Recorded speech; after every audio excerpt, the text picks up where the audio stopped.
राष्ट्रवादी शरदचंद्रजी पवार यांची एक नुकतीच यात्रा वसमत विधानसभेमध्ये येऊन गेली आणि त्याच यात्रेमध्ये राष्ट्रवादीचे प्रदेशाध्यक्ष जयंत पाटील यांनी जे आहे ते अप्रत्यक्षरित्या माजी मंत्री जयप्रकाशजी दांडेगावकर यांची उमेदवारी घोषित केल्याची चर्चा आहे. ह्यावर बोलण्यासाठी आपल्यासोबत आहेत माजी मंत्री जयप्रकाशजी दांडेगावकर. साहेब काय सांगाल साहेब, मतदारसंघात चर्चा आहे की तुमची उमेदवारी जाहीर झाली? मतदारसंघात चर्चा म्हणजे आता तुम्हालाही माहिती की लोक आग्रह करतायत उभं राहा.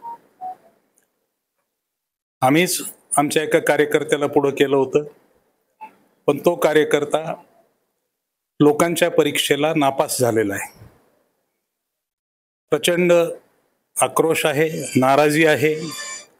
त्यामुळं लोक मला आग्रह करतायत की उभं राहा. मी लोकातून कार्यकर्त्यातून मोठा झालेला कार्यकर्ता आहे. मला काही फार बॅकग्राऊंड मोठं नाही, शेतकरी कुटुंबातला आहे. उद्या ज्या कार्यकर्त्यातून मी मोठा झालो आणि त्या कार्यकर्त्यांना त्रास होत असेल, त्यांच्यावर संकट येत असेल, तर निश्चित मला सुद्धा विचार करावा लागेल. तुम्ही निवडणूक रिंगणामध्ये आता कुठल्या मुद्द्यावरती उतरणार आहेत? निवडणूक मुद्द्यावरती लढवायला मागचं 5 वर्षाचं,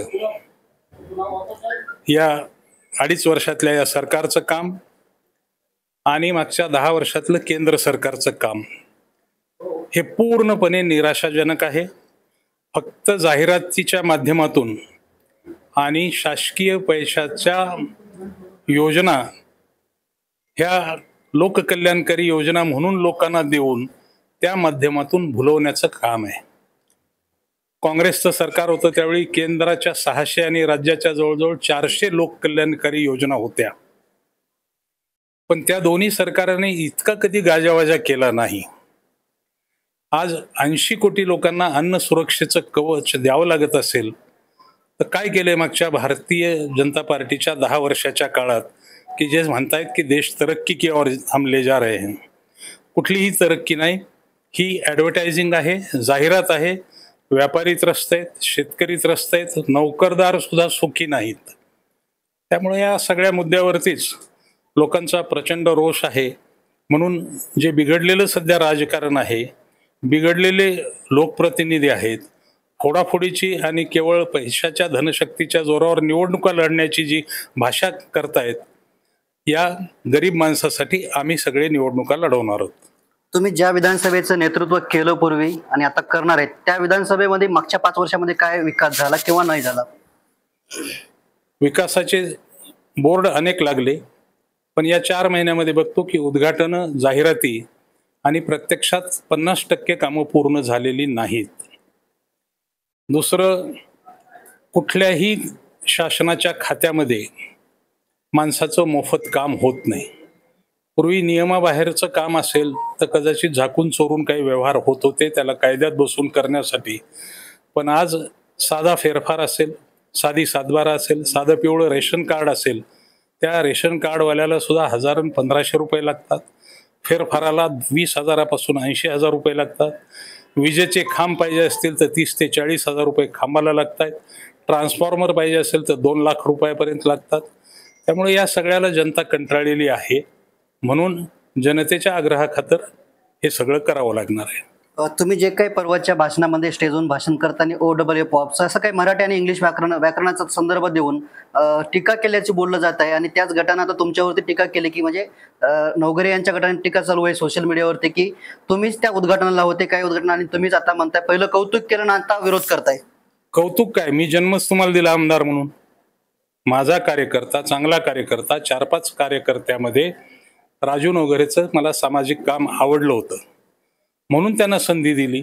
मी स्वतः थांबलो की तरुणाईला संधी दिली, अजून गतीनं काम करतात. निश्चित जोपर्यंत चांगला होता मी कौतुकाची भाषणं केली, पण आज तीच भाषणं सोशल मीडियावर टाकून कधी सर्टिफाय केला असेल चांगला होता, त्यावेळी तो होता. पण नंतरच्या काळामध्ये विशेषतः या 2.5 वर्षामध्ये सगळंच बिघडलंय. आता माझ्याकडे कोणी एक माणूस जरी येऊन गेला तर त्याला जाऊन हातपाय तरी धरतात, नाही तर मग धमकी तरी देत आहेत. सभेला आलेल्या लोकांना, आता 15,000 सभेला लोक आले होते, त्या सभेच्या लोकांना सुद्धा आमचं काय चुकलं, चुकल्याशिवाय लोक नाराज होत नाहीत. आम्ही यापूर्वी निवडणुका लढवल्यात, एवढा उत्स्फूर्त प्रतिसाद कुठल्याही निवडणुकीत नव्हता. गावातून उत्स्फूर्तपणे मोटरसायकल काढत होते लोक, उत्स्फूर्तपणे स्वतःच्या गाड्या करून सभेला येत होते. मी एवढी सभा यापूर्वी घेतली नाही. त्यामुळे जनतेचं मन समजून घेतलं पाहिजे आणि बोलल्याप्रमाणे थांबायला पाहिजे.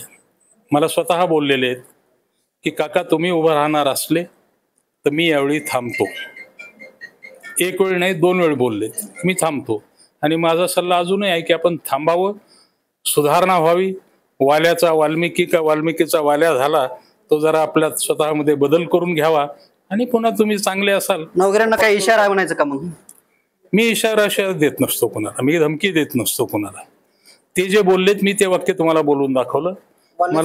मला पूर्णा साखर कारखान्यावरती ते स्वतः बोलले की काका तुम्ही उभं राहणार आहेत का? मी ऐकतो. त्यावेळी ही काहीही चर्चा नव्हती. 3 ते 4 कार्यकर्ते होते, त्यांच्या समोर बोलले. त्यानंतर मुंबईला स्वतः येऊन मला भेटले की तुम्ही उभं राहणार असाल तर मी उभं राहत नाही. आता माझाच कधीचा कार्यकर्ता होता, जुन्या काही ऋणानुबंधावर मी जर म्हटलं, चांगला सल्ला दिला की थांबा, सुधारून घ्या आणि पुन्हा लढवा, तर काय चूक आहे त्याच्यामध्ये? तुम्ही सल्ला देणार का? विचारला तर त्यावेळी विचारला, सांगितला सल्ला. आता त्याने विचारला नाही तर मी नाही देणार. साहेब, एकीकडे वसमत विधानसभेमध्ये ही परिस्थिती आहे, दुसरीकडे महाराष्ट्रामध्ये आपण परवेच बघितलं असतं भाजपच्याच नेत्यांनी अजित पवारांच्या काळे झेंडे दाखवले, त्यानंतर कालचं कोकणामधलं, असे अनेक उदाहरण आहेत की महायुतीमध्ये कुठेतरी सर्व काही ठीक नाही, कुठेतरी अजितदादावर हे काळे झेंडे दाखवून हा प्रकार घडतो. ही सगळी मंडळी सत्तेसाठी एकत्र आली. लोककल्याणाच्या मुद्द्यावर जर तुम्ही एकत्र आलात तर भांडणं होत नाहीत. सत्ता आणि त्यातून स्वार्थ जिथे येतो तिथे ही मंडळी माजणारच. भविष्यात जशी जशी निवडणूक येईल आणि तिकिटाची नावं जाहीर होतील, आम्हाला फार करायची गरज नाही, हेच सगळे एकमेकाला पाडतील. निश्चितच शेवटचे माजी मंत्री जयप्रकाशजी दांडेगावकर, राजूभाई नवघरे यांनी मला जे आहे ते शब्द दिलेले आहेत, तुम्ही जर निवडणूक रिंगणामध्ये उतरणार असलात तर मी माघार घेतो, असं नवघरे यांनी दांडेगावकर यांना शब्द दिला आहे. आता दांडेगावकर त्यांना काही आश्वासन देतात का, त्यांना काही इशारा देतात का, मग नवघरे दांडेगावकर यांचा शब्द पाळतात का, हे बघणं तेवढंच महत्त्वाचं आहे. कॅमेरामॅन ज्ञानेश्वर वानखेडेसह मी रमेश चेंडके, TV9 मराठी, हिंगोली.